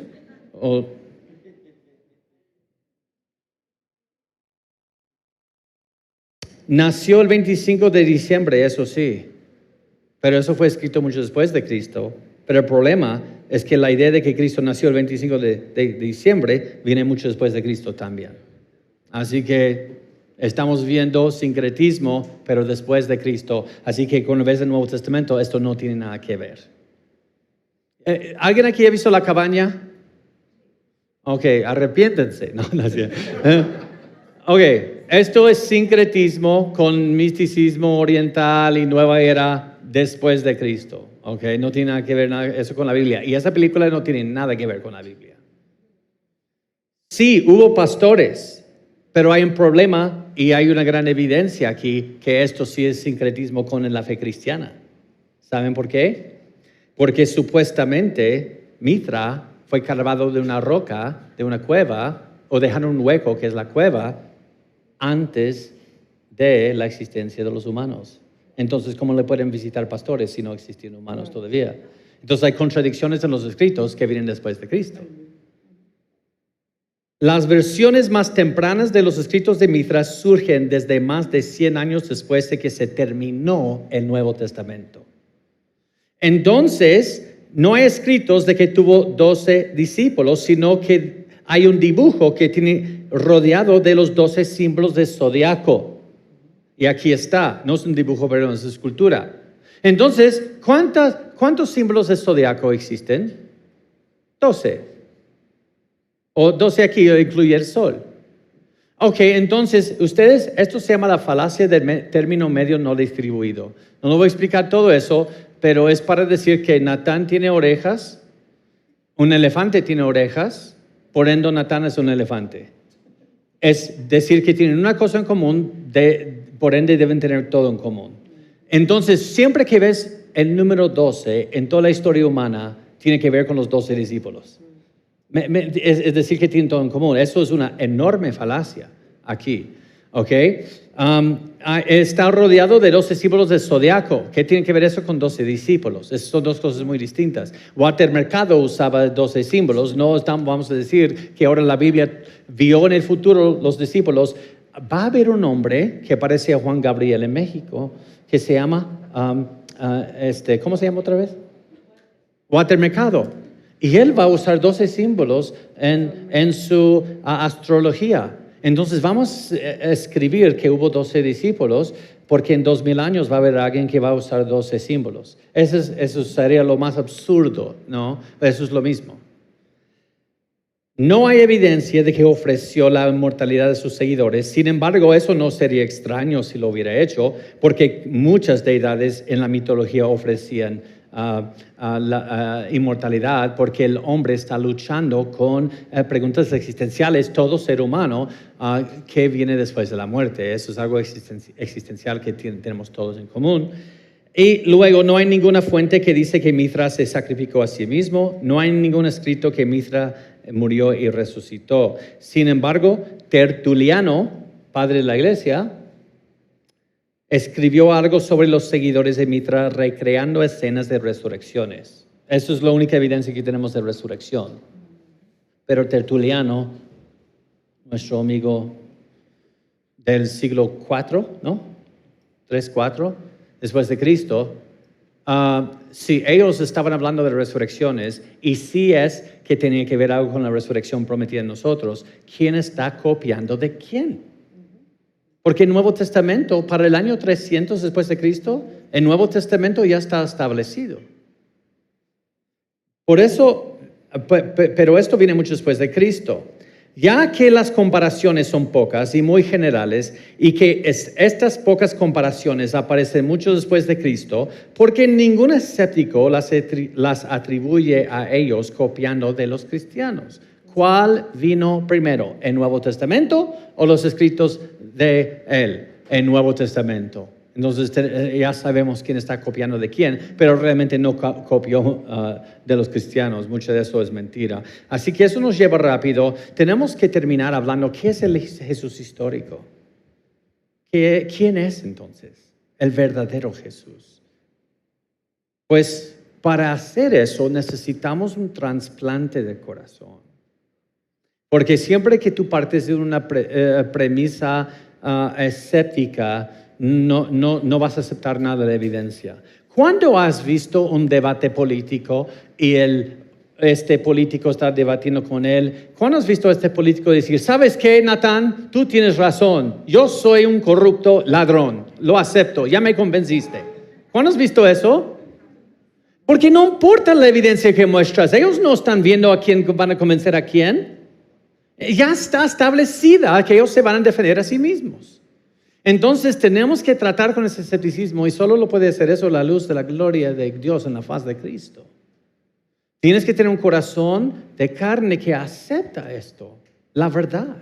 Porque Romanos 1 dice que el hombre constantemente está deteniendo la verdad con su injusticia. Entonces tenemos que tratar con la injusticia de corazón.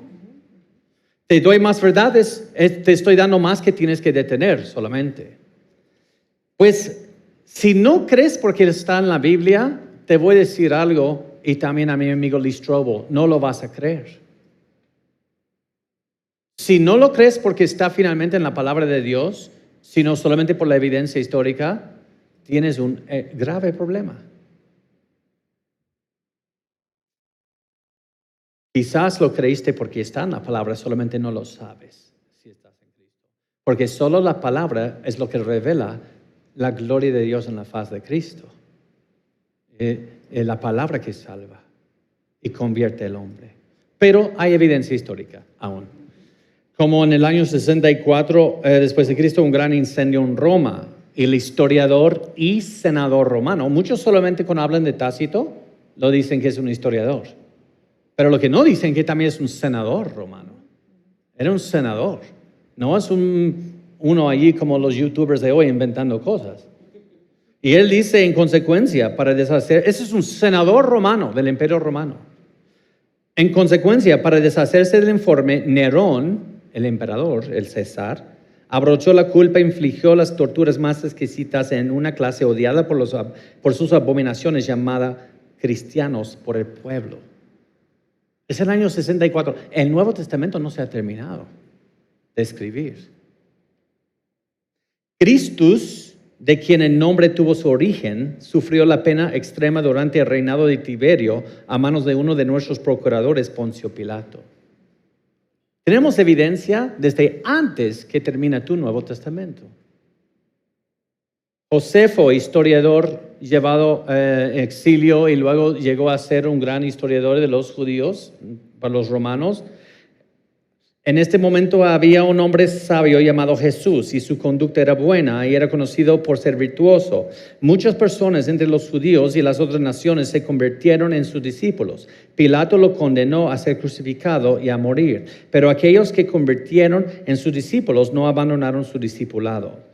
Ahora, hay más que podemos saber de Josefo, pero hay un problema que tengo con Josefo. Y voy a brincar a esto.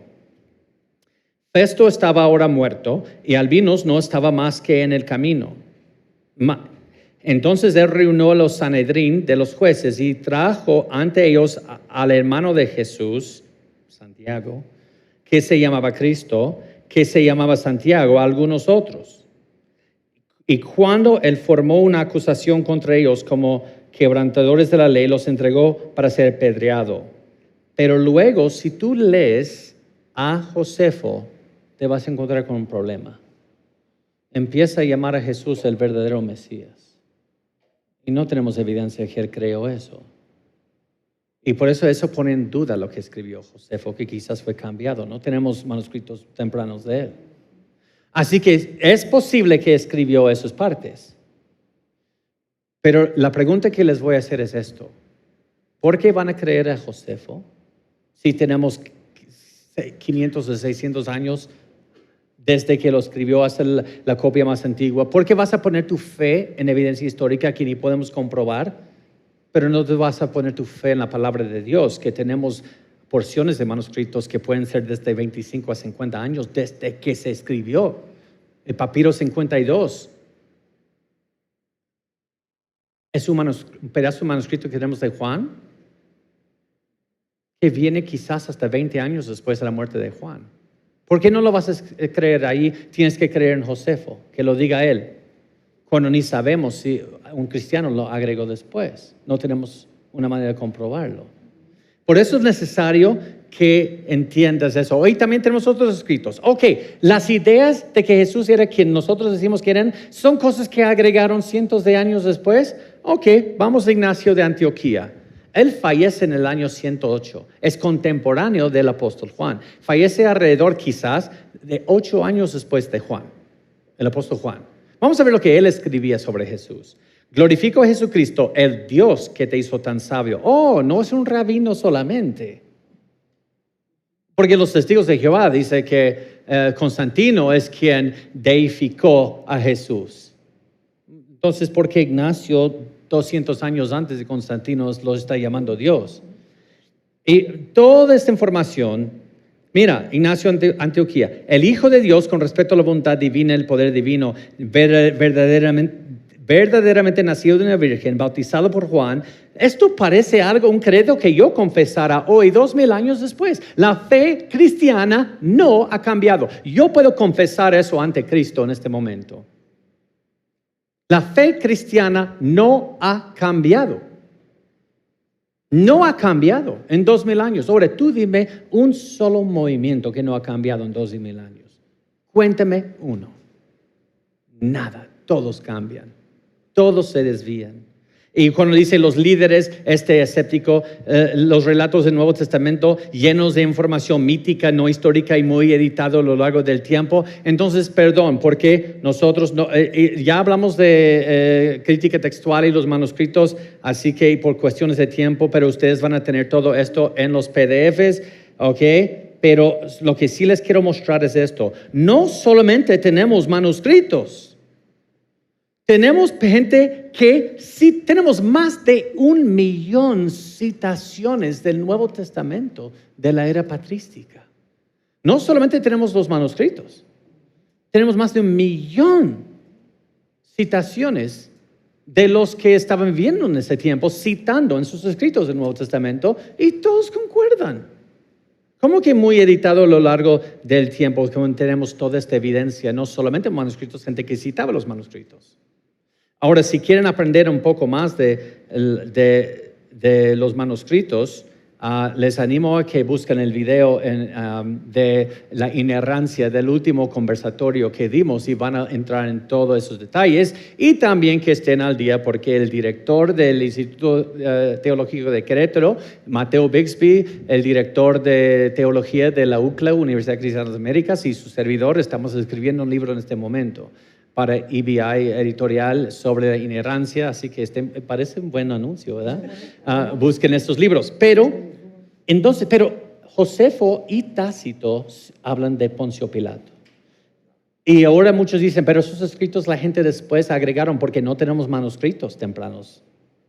Y digo, eso es posible. Por eso yo no pongo mi fe en Tácito.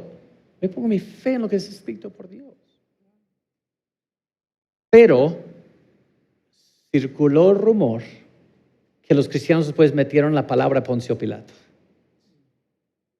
Hasta que ya encontramos Poncio Pilato en una piedra, escrito del templo de Poncio Pilato.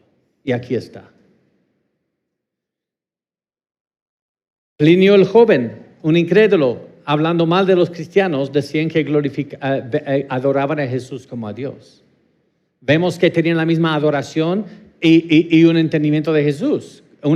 Eso se llama alta cristología, como nosotros también. Así que, hermanos, ¿dónde está la evidencia de Jesús? Es una mezcla con mitología. Ofrecen algo más que una película para que el mundo empiece a gritar que es una mentira. Pero, mis hermanos, es tan fácil. Es tan fácil ver el error en otros. Por eso criticamos. Mi hermano, sus lentes. No. Cuando yo busco mis lentes porque perdí mis lentes, mi esposa me va a pegar cuando salimos porque pagamos mucho y notas que no los tengo. Hermanos, sus lentes están feos. No son feos, pero digo. Pero ¿por qué no hablo de mi fealdad? Porque no veo puros espejos enfrente de mí para ver mi fealdad, o si yo también estuviera criticando a mí mismo. ¿No es más fácil criticar a otros? Mira, yo también me enojo, pero cuando tú dices eso me ofendes, tu pecado. Cuando hablo de mi pecado es pero fácilmente, ¿verdad? Nadie es perfecto, yo también peco, pero es mucho más fácil criticar a otros. Pero les tengo una pregunta hoy, porque la pregunta me estoy arrojando a mí mismo. ¿Tú estás mitificando a Jesús hoy? Yo tengo desde el agosto del 2003 que conozco a Cristo, desmitificando a Jesús en mis propias creencias. Y cada vez más Dios me muestra, estás mitificando a Jesús, lo estás mezclando con tus propias creencias. Y no soy libre de eso. Yo voy a ser el primero en confesarles, no sé por qué me permitieron compartir. yo creo en la mitología mezclada con Jesús. Solamente no me doy cuenta todavía. Y cuando Dios me muestra en su palabra, tengo que arrepentirme. Pero ha pasado tanto que sería yo muy necio creer que ya estoy limpio. No, Dios me sigue mostrando en su palabra. Estás mezclando tu entendimiento de Jesús con tus propias ideas. Entonces yo debo creer que todavía debe quedar algo. Y yo quiero que Dios me lo muestre. ¿Estás dispuesto a que Dios te muestre también dónde estás mitificando a Jesús? Yo sí confieso que lucho con eso. Así que tenemos que nosotros, quizás tu mito no es Horus. Quizás tú dices, yo no creo en Horus y Jesús, pero quizás crees que Jesús es como tú. Tú eres portador de la imagen de Dios. Cristo no es portador de tu imagen. Y a veces nosotros creemos que Dios es como nosotros.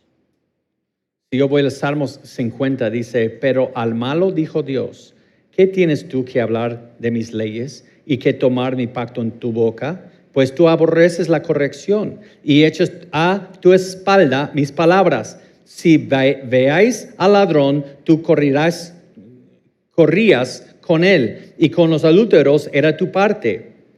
Tu boca metías en mal, y tu lengua componía engaño. Tomabas asiento y hablabas contra tu hermano. Contra el hijo de tu madre ponías infamia. Estas cosas hiciste, y yo he callado. Pensabas que de cierto sería yo como tú. Muchas veces creemos que Dios es creado a nuestra imagen y proyectamos a Dios. Si yo fuera Dios, así sería yo, así que así voy a interpretar a Dios. Y yo creo que todos luchamos con eso. No puedo ser el único aquí. Si soy el único, están las piedras, empiezan, pero... Por eso quiero terminar con esto, si me permiten. Les quiero confesar algo. Dios hace algunos años me mostró, y les voy a decir muy sincero aquí, alguien que me ayudó a ver esto está sentado aquí. Se llama Natán Díaz. Yo me vine a él para debatirle algo doctrinal y me tuve que quedar callado porque él no reacciona. ¿Dónde está su esposa? ¿Dónde está tu esposa? Cristi, ¿cómo le haces enojar? Porque yo no lo puedo hacer enojar. ¿Cómo tú lo has logrado? Porque luego me das tu secreto. Nunca he visto que él reaccione con enojo. Y yo le he venido a debatir puntos antes y es muy, pues sí, pero mira, si lo consideras, digo, no tiene carácter, no se enoja. Él lleva más fruto del Espíritu que yo. Pero él me ayudó en este aspecto. Un día, no sé si te acuerdas, hace años, 8 o 9 años, te llamé y estuve en una duda con Dios muy fuerte. Y estoy empezando a viajar y veo miles y miles de personas. Yo estoy empezando a dudar de la justicia de Dios. Yo estoy luchando porque estoy empezando a creer que no es justo que Dios mande a esta gente al infierno. ¿Cómo lo puede hacer? Y me dijiste, Joe, busca a Paris Ratehead, 10 monedas de una camisa en YouTube. ¿Te acuerdas o no? Y eso me ha ayudado tanto. Una prédica, eso, Paris Ratehead, 10 monedas de una camisa. Lo deben ver. Pero, ok, y les voy a confesar algo. Yo tenía mucha idolatría en cuanto a Jesús. Y les voy a dar una ayuda que me ayudó para terminar. Quiero recomendar un libro.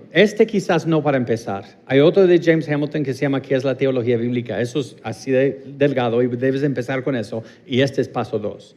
Y se llama el libro La gloria de Dios en la salvación a través del juicio. Que si ves toda la historia humana, se trata y ves cíclicamente la gloria de Dios a través de la salvación cuando salva gente, pero lo hace a través del juicio, juzgar a otros. Es toda la historia humana, esto es de qué se trata. ¿Ves eso? La obra de Dios haciendo esto, cíclicamente. Pues mira, él dice que todo el cosmos es como un teatro. Y Dios hizo, el protagonista es su Hijo, para mostrar su gloria. Y tú y yo somos participantes en esta obra, pero todo apunta a su Hijo y su gloria. Y luego tenemos el Edén en la creación. El Edén es el primer templo de Dios en la creación. Y les puedo demostrar cómo el templo, el tabernáculo, el templo y luego en Apocalipsis, todo eso es un rediseño del Edén. donde se enfoca, manifiesta la gloria y la presencia de Dios en la creación. Y luego Dios hace a Adán, ¿se acuerda? Y Adán es como un sacerdote, profeta, proveedor, protector, que él va a llevar la gloria de Dios a través de la tierra desde el Edén para afuera. Y luego él cae en pecado, pero luego hay holocaustos. ¿Y quién hace el primer holocausto? Dios mismo, con los viste de túnicas de colores, de pieles, perdón. Y luego es prometida la simiente, una simiente de la mujer que va a aplastar la cabeza de Satanás. Y luego Israel forma una nación de pacto, un pueblo de Dios de pacto. Y luego entra en esclavitud y está la Pascua. Cuando la Pascua significa en español salta o salto, el brinco, ¿ok? Porque el ángel del Señor fue por encima de su casa porque tenían sangre de cordero en el dintel y no murió el primogénito. Y luego, no tengo espacio, tengo que cambiarlo aquí, el tabernáculo cuando ya está en el desierto, ¿verdad? El tabernáculo, la creación del Edén que se perdió, representación de eso, donde mora la presencia del Señor y los sacerdotes luego que han de hacer, van a tener trabajo para llevar la gloria de Dios a las naciones. Y luego hay un sumo sacerdote que va y él representa a todo el pueblo y ofrece el sacrificio. Y luego llegan a la tierra prometida. Pues mira esto, ¿por qué se llama la gloria de Dios en la salvación a través del juicio? Dios se glorifica en salvar a Adán y juzga la creación en la caída y juzga a Satanás preemptivamente. Y luego Israel, Dios salva a Israel de la esclavitud al juzgar a los egipcios y a los dioses paganos egipcios en Éxodo y también a Faraón. Por eso, cuando endureció el corazón de Faraón, no fue soteriológico, fue judicial. Él ya tenía el corazón endurecido. En cuanto a Dios, todos tenemos igual endurecido, pero judicialmente, porque por autopreservación, después de unas plagas, hubiera dicho, ya déjalos ir. No porque ama a Dios, es porque quiere sobrevivir. Pero Dios endureció su corazón para que Dios juzgara a cada una de esas deidades y finalmente a Él, porque Él se hizo como Dios. Y luego Israel en cautiverio, Él va a juzgar a los babilónicos y a los de Asiria, a salvar a su pueblo, porque todo estaba a punto al clímax de toda la obra de Dios. Dios va a salvar a su pueblo y ¿a quién va a juzgar? A su propio Hijo. Lo juzgó. Y es glorificado por juzgar a su Hijo, destruir a su Hijo, maldecir a su Hijo. ¿Cómo te atreves a decir eso? Gálatas 3 dice que fue condenado. Fue maldito Jesús. Él está juzgando a su Hijo para ser glorificado a través de salvar a este pueblo que estamos aquí. Y luego todo esto estaba apuntando a Cristo en la obra. Tú sabes, en un musical tienen tonos de música y cosas que te apuntan a entender lo que pasa allá en el centro, en el clímax, ¿no? Cristo, de todo se trataba de Cristo, apuntaba a Cristo. Cristo es el postrer Adán, ¿no? Dice Pablo. Cristo es el Edén, donde se mora la presencia de Dios, toda la plenitud de la deidad de Dios en forma corporal. Cristo es la simiente prometida de la mujer. ¿Estamos de acuerdo? Es la simiente, por eso da las genealogías de Génesis 5, Génesis 11, Mateo 1, Lucas 3, todo mostrando esa simiente desde Eva hasta Cristo como la simiente prometida. Él es el holocausto de Dios, el Cordero de Dios que quita el pecado del mundo. Él es el Israel, según Mateo. Oseas apunta al Éxodo y dice, de Egipto llamé a mi hijo. Y luego Mateo dice, sí, él estaba hablando de Cristo. Por eso Cristo tuvo que salir de Egipto por Herodes. Él es la Pascua, dice el apóstol Pablo. Debido a su sangre sobre nosotros, Dios salta por encima de nosotros y no nos mata. Él es el tabernáculo de Dios. ¿Cómo lo sé? Juan 1. El verbo se hizo carne, habitó entre nosotros. ¿Se acuerdan de ese versículo? No dice habitó. Toma un sustantivo, tabernáculo, y lo convierte en un verbo. El griego dice, y tabernaculizó entre nosotros, porque Él es el tabernáculo. Él es el sumo sacerdote, dice todo el Nuevo Testamento, que entra en la presencia del Padre, ofrece no sangre de un cordero, sino de su propia sangre, en nombre de su pueblo. Él es el templo. ¿Cómo lo sé? Jesús mismo lo dijo. Destruye este templo en 3 días, lo voy a... Y pensaban que hablaban de templo. Él es el templo de Dios. Y que solo queda la tierra prometida para entender qué es. nuevos cielos, nueva tierra. Es la tierra prometida. Dice Spurgeon, debido a eso, el lema de todo verdadero siervo de Dios debe ser: nosotros predicamos a Cristo crucificado. Un sermón sin Cristo es como un pan sin harina, por eso defendemos el Cristo verdadero. No hay Cristo en tu sermón, caballero, entonces vete a casa y no vuelvas a predicar hasta que tú tengas algo que valga la pena oír. No me hables del Éxodo, por eso debemos obedecer a Dios, porque aún no entendemos. No, el que obedeció a Dios fue Cristo, no yo. Y ahora, debido a agradecimiento a una nueva naturaleza, quiero obedecerlo a Él también. La comparación no es con Israel, es con Cristo. Él obedeció.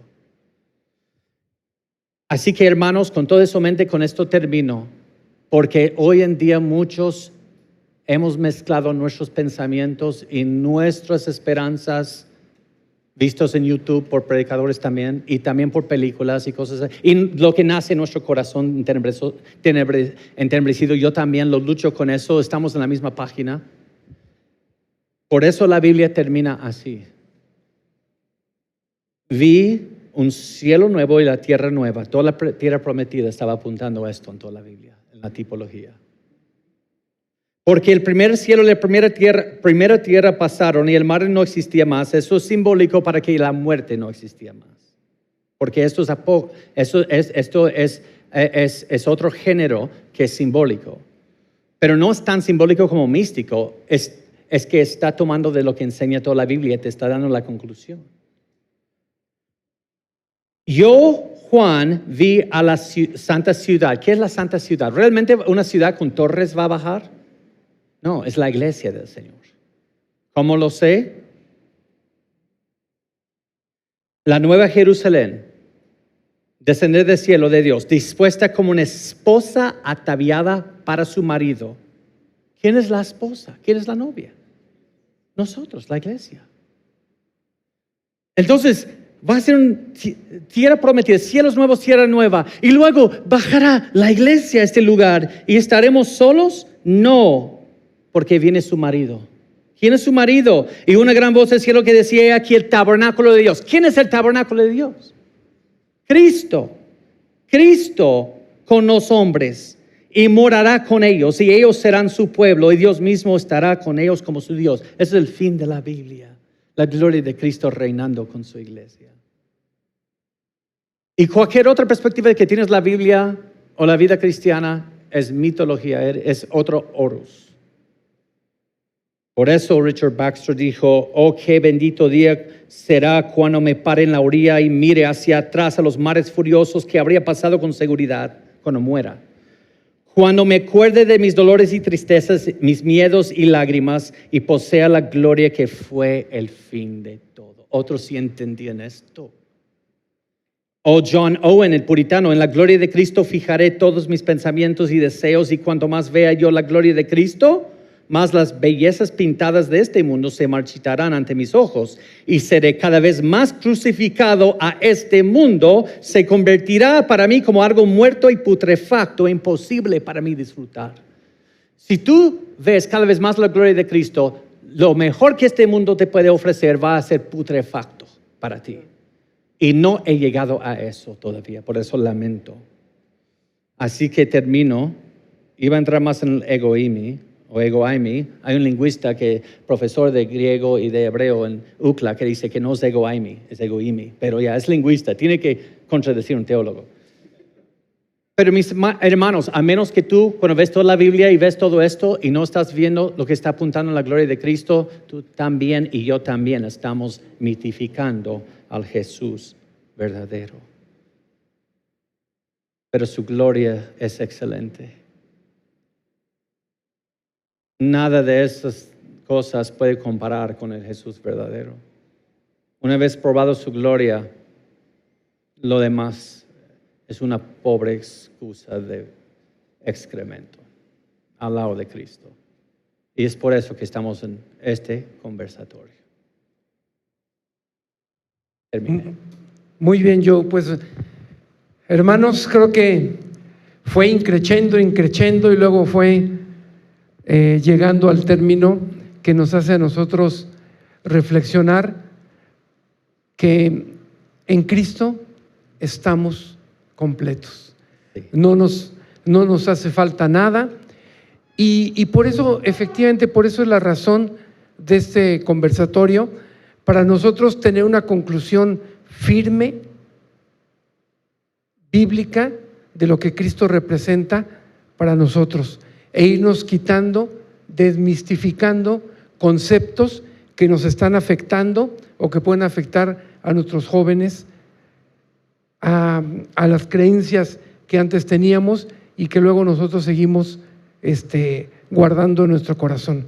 Yo me quedo con esa parte, en la parte de que Cristo es todo, y cada página de Génesis hasta Apocalipsis apuntan a Él, apuntan a su magnificencia, apuntan a su salvación y finalmente para su gloria. Y todo sea para su gloria, honra y honor. Pues le pregunto aquí a Natán y a Mario, ¿cuál sería su reflexión final?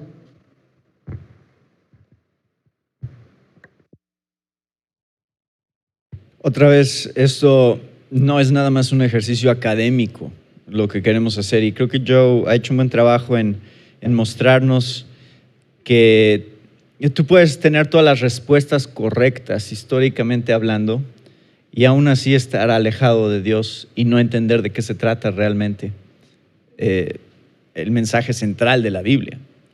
Entonces, tenemos un trabajo mucho más profundo que hacer como cristianos, que es: Señor, examina mi corazón y ve si hay en mi camino de perversidad y guíame en el camino eterno. Esa tiene que ser nuestra oración constante, para que la información que tenemos, las evidencias que tenemos, no sean solamente información intelectual que se quede de esa manera, como voy a ganar estos argumentos contra los que critican la Biblia y ya, ¿no? Esto es una transformación real desde adentro que Dios hace, y que tiene que ver con una relación con Cristo Jesús y cómo vemos a Cristo y la manera en que entendemos el Evangelio, el sacrificio perfecto que Él hizo por nosotros. Todo eso es el centro del cristianismo. No es ganar argumentos académicos. Y es útil, tiene su utilidad, pero no es el fin, ¿no? Y eso creo que para mí eso es muy importante, que hemos podido aterrizar ahí, ¿no? Muy bien. Muchas gracias, Natán. Pastor Mario. Yo te preguntaría, Joe, ¿cuánto tiempo te llevó a hacer esto? Más o menos. ¿Cuántas horas, hombre, invertiste en hacer esto? ¿El estudio? Todo, sí, todo el estudio. Solo vimos el 65%.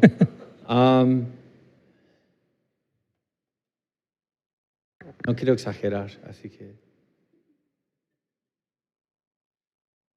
¿30 horas? 30 horas. Más o menos un poco más de un día, trabajando continuamente. ¿Por qué digo esto? Pero viene de estudio acumulado a través de años también. Y luego estudié más cosas para eso. Ok. ¿Por qué digo esto? ¿Por qué pregunto y hacia dónde voy? Quiero preguntar a todos ustedes, pero no levanten la mano. ¿Aprendieron cosas nuevas? No levanten la mano, ni asienten. Y ahora la pregunta reflexiva es, ¿por qué tiene que ser esto nuevo para el creyente? ¿No deberíamos de saberlo ya? ¿No deberíamos estar acordando correcto, dijo esto, esto y esto? Y mi reflexión es, ¿en qué estoy usando mi tiempo, mi vida, y no tengo este conocimiento? Lo que yo estoy usando en mi tiempo y en mi vida me está llevando a conocer a Cristo como el tabernáculo, como la Pascua. Mi reflexión personal es, creo que estoy tan distraído con las cosas del mundo, creo que estoy tan involucrado en las cosas del mundo que me estoy perdiendo la esencia de Cristo. Al estudiar su palabra, al estudiar autores que tienen esas convicciones tan profundas que contrastan con esas entrevistas que hicieron, ¿no? Entonces yo creo que estos conversatorios no son populares, por eso hay escasez de personas que vienen, por eso hay escasez de personas que lo escuchan, porque no es un video de TikTok que te hace reír, no es un video de YouTube que te hace estar al pendiente de qué le va a pasar al fulano que se va a caer, porque apuntan a mi vida y me sacuden, y eso no le gusta a la carne. Porque si algo tengo claro, es que el humanismo está tan arraigado en mí que definitivamente me hace pensar que yo soy el centro del universo. Y esto derrumba mis argumentos. Entonces, yo me quedo con esa reflexión de que definitivamente estoy perdiendo el tiempo en muchas cosas, que estoy perdiendo lo esencial. Gracias por estas enseñanzas. Gracias, Natán.